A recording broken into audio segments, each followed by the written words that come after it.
बातमी आहे अंबरनाथमधून। अंबरनाथमध्ये काँग्रेसला मोठा धक्का बसलाय। काँग्रेसचे 12 नगरसेवक भाजपच्या वाटेवर असल्याचं कळतंय।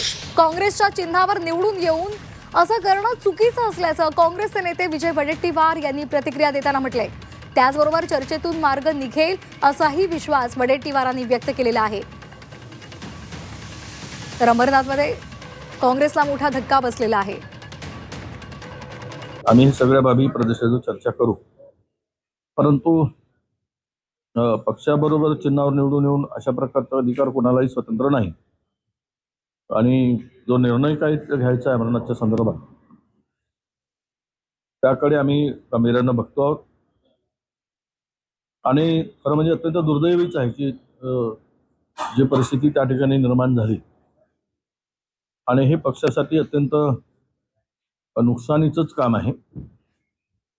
पण प्रदेशाध्यक्ष स्वतः त्या ठिकाणी लक्ष घालू नये आणि चर्चा सुरू आहे, त्यावर मार्ग काढतील असं आम्हाला वाटतं।